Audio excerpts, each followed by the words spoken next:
जय हिंद दोस्तों। मैं नरेश सोनकुसरे आपका मेरे चैनल दर्शिल करियर अकेडमी में स्वागत करता हूं। तो साथियों, आज हम पढ़ेंगे इतिहास में प्राचीन भारत में सिंधु सभ्यता। उससे पहले अगर आप हमारे चैनल पर नए हैं तो प्लीज़ हमारे चैनल को सब्सक्राइब करके बेल आइकन को प्रेस करना ना भूलिए। साथ ही साथ दर्शिल करियर एकेडमी में स्पेशल बैचेस शुरू है आर्मी, एसएससी जीडी, पुलिस के लिए। तो जिन भी स्टूडेंट लोगों को एडमिशन करना है एकेडमी में आके तो इस एड्रेस पर आके मिल सकते हैं। साथ ही साथ इस कॉन्टैक्ट नंबर को भी कॉन्टैक्ट नंबर पे कॉल करके डिटेल पूछ सकते हैं। और आपको इस वीडियो की पीडीएफ चाहिए तो आप दर्शिल करियर एकेडमी के टेलीग्राम चैनल पे ज्वाइन करके पा सकते हैं। तो इसी के साथ पहला सवाल है, जो ये सवाल है ये मोस्ट इंपॉर्टेंट सवाल है जो प्रीवियस ईयर में कहीं ना कहीं एसएससी जीडी के एग्ज़ाम में आ चुके हैं। तो पहला सवाल है, हड़प्पा की सामाजिक व्यवस्था थी। तो हड़प्पा की जो सामाजिक व्यवस्था थी वो थी समतावादी। अब समतावादी मतलब क्या होता है? तो समतावादी मतलब जो हड़प्पा की सामाजिक व्यवस्था थी वो समतावादी थी, जिसमें हड़प्पा की खुदाई में उच्च वर्ग जो अपर कास्ट और निम्न वर्ग जो लोअर कास्ट के लोगों का मकान था वो एक साथ निर्मित मिले हैं, परंतु उनमें कोई भेदभाव का साक्ष्य नहीं मिला है। समाज के लोगों का विभाजन, समाज में जो लोग थे उनमें विभाजन था, लेकिन उनमें परंतु जो उनका भेदभाव था वो नहीं था। तो जो हड़प्पा की सामाजिक व्यवस्था थी वो समतावादी थी। आपको याद रखना है कि निम्न वर्ग और उच्च वर्ग दोनों के जो मकान हैं वो सेम इसमें बने हैं, जिसकी वजह से उनकी जो व्यवस्था थी वो समतावादी थी। अगला सवाल है, कौन सा कथन हड़प्पा सभ्यता के लिए सही है? तो हड़प्पा सभ्यता में पशुपति उनकी पूजा पशुपति की पूजा की जाती थी, ये हड़प्पा सभ्यता की विशेषता थी। तो पशुपति यानी क्या होता है? पशुपति यानी होते हैं भगवान शिव। मोहनजोदड़ो में जो खुदाई हुई थी उसके दौरान मृदा मृदा मतलब जो चलन था, मृदा, अपन अगली स्लाइड लेते हैं। मृदा पर पशुपति शिव की मूर्ति है। उनके धार्मिक जीवन में पशुपति का विशेष महत्व था, जिन्हें आधुनिक शिव का आदि रूप भी कहा जाता है। आपको याद रखना है, पशुपति मतलब होते हैं शिव। अगला सवाल है, निम्न में से कौन सी चीज सिंधु घाटी की खुदाई में वाणिज्यिक और आर्थिक विकास का घोतक थी? वाणिज्यिक और आर्थिक विकास मतलब लेन देन की जो घोतक थी वो थी मोहरे। मतलब आज का जो चलन है वो पैसों का चलन है, उस समय था मोहरों का चलन। सिंधु घाटी की खुदाई में मोहरे वाणिज्यिक और आर्थिक विकास का घोतक थी।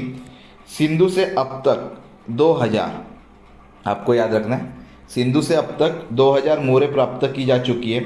इनमें लगभग 1200 जो है वो अकेले मोहनजोदड़ो से प्राप्त हुई है। मोहरों का निर्माण अधिकतर सेल खड़ी से हुआ है। सुदृढ़ व्यापार का अंदाज निम्न से लगाया जा सकता है। अब जो सेल खड़ी है वो दो एलिमेंट के मिक्सचर से बनाया जाता है, जिसमें तांबा राजस्थान की खेतड़ी के खानों से आयात किया जाता था, और टीन और जो चांदी है वो अफगानिस्तान से आयात की जाती है।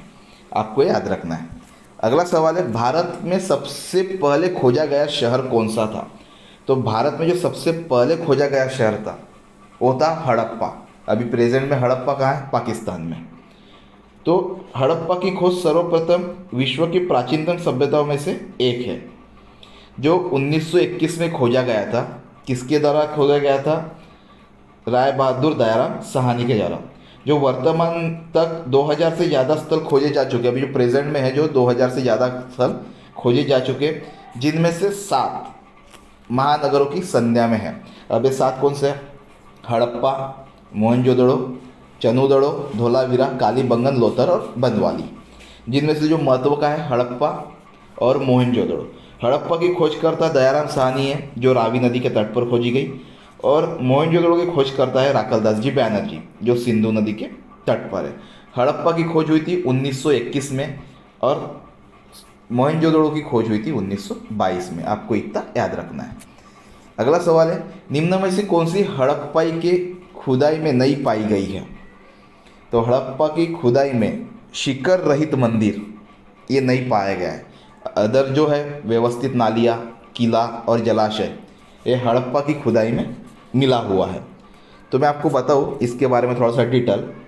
तो सिंधु सभ्यता विश्व की प्राचीनतम नगरीय सभ्यता थी, जिसकी विशेषता के रूप में समकोण यानी काटकोण, काटपन पर सड़कें काटती थी। अब काटपन पर सड़कें कैसे काटती थी मैं आपको बता दूँ। जो घर थे वो इस तरह इनके बने हुए थे, मतलब इनके जो रास्ते थे वो एकदम, अगर हवा अगर आ गई तो पूरा रास्ता अपने आप साफ करते हुए चली जाती थी। तो समकोण पे जो घर रास्ते थे वो काटते थी। नगर का 2 टीलों में विभाजन था, पूर्वी टिल्ला और पश्चिमी टिल्ला। ये पूर्वी टिल्ला और दूसरा पश्चिमी टिल्ला। जल निकास की उत्तम व्यवस्था थी, जो पानी था वो बराबर इनके घरों के सामने जो नालियाँ थी इससे निकल जाता था। साथ ही साथ लेकिन सिंधु सभ्यता में ना तो किसी विशेष धर्म के साक्ष्य मिले हैं और न मंदिर जैसी कोई इमारत मिली है। इसलिए हम ये कह सकते हैं कि जो हड़प्पा की खुदाई में है उसमें हमें ना मंदिर मिला है ना किसी धर्म के कोई साक्ष्य मिले हैं। अगला सवाल है, हड़प्पा सभ्यता किस वर्ष खोजा गया था? मोस्ट इंपॉर्टेंट सवाल है, इसके पहले मैंने अभी रिपीटेशन में बता दिया। सर दयाराम साहनी ने 1921 में हड़प्पा की खुदाई की थी। राय बहादुर दयाराम साहनी ये इनका पूरा नाम था। जो हड़प्पा है ये रावी नदी के तट पर है, प्रेजेंट में पाकिस्तान में। आपको इतना याद रखना है। और ये किसके नेतृत्व में हुआ था? तो ये जो पुरातात्विक खोजकर्ता थे सर जॉन मार्शल, इनके नेतृत्व में ये सारी सभ्यताएं खोजी गई थी। आपको इतना याद रखना है। अगला सवाल है, सिंधु घाटी और आज के धर्म के प्राचीन संस्कृति के बीच जैविक संबंध किस पूजा से संबंधित होता है? तो इसका करेक्ट आंसर है पत्थर, वृक्ष और जानवर। पत्थर, वृक्ष, जानवर से जो सिंधु घाटी सभ्यता थी आज से करीबन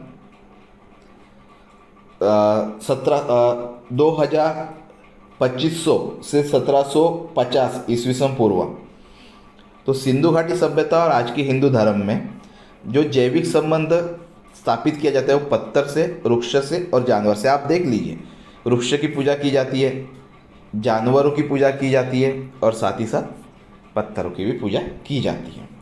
तो सिंधु सभ्यता या हड़प्पा सभ्यता का सबसे पहला स्थल, ये नहीं, सिंधु घाटी और आज के धर्म, हिंदू धर्म की प्राचीन संस्कृति के बीच जैविक संबंध पत्थर, वृक्ष और जानवर की पूजा से संबंधित है। अगला सवाल है, सिंधु सभ्यता का वह एकमात्र स्थल जहाँ से कृत्रिम गोदीवाड़ा मिला था, तो ये स्थल था लोथल। अब गोदीवाड़ा क्या होता है? गोदीवाड़ा होता है डॉकयार्ड। डॉकयार्ड जैसे मुंबई में नावा शेवा जवाहरलाल नेहरू बंदरगाह है, उसी तरह लोथल में डॉकयार्ड था जो नैसर्गिक बंदरगाह था। नैसर्गिक बंदरगाह और कृत्रिम बंदरगाह में क्या फ़र्क होता है? जैसे आप शिप उतारते हो किसी समुंदर में, तो ये वाला जो स्पेस होता है ये सीधा खाली जाता है, सीधा नीचे आता है, तो इससे डायरेक्ट जहाज जो है तैरता है। ये होता है नैसर्गिक में। कृत्रिम में कैसा होता है? कृत्रिम में समान ही होता है, समान स्थल होता है, तो यहाँ से उसकी खुदाई करके यहाँ से जो मिट्टी होती है उसको निकाला जाता है। इस हिसाब से दोनों में अंतर है। तो जो गोदीवाड़ा मिला है वो है लोथल में।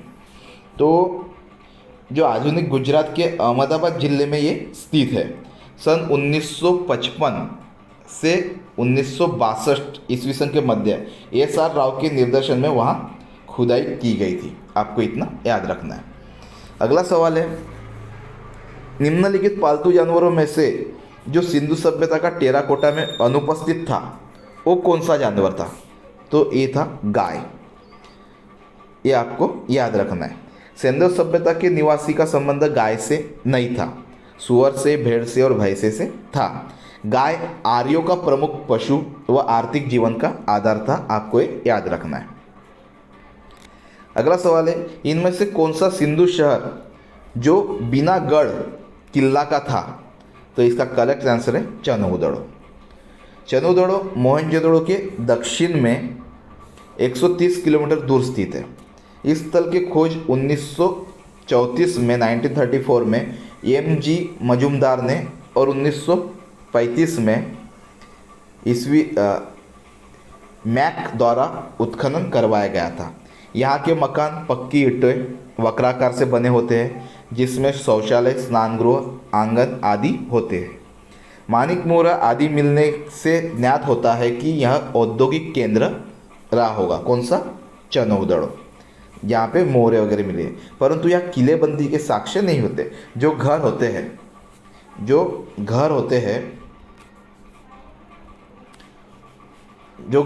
हैं वो किले से बंधे हुए होते हैं। ऐसे साक्ष्य चनौदड़ों में नहीं मिले। तो आपको इतने 10 इंपॉर्टेंट सवाल थे जो आपको याद रखना है।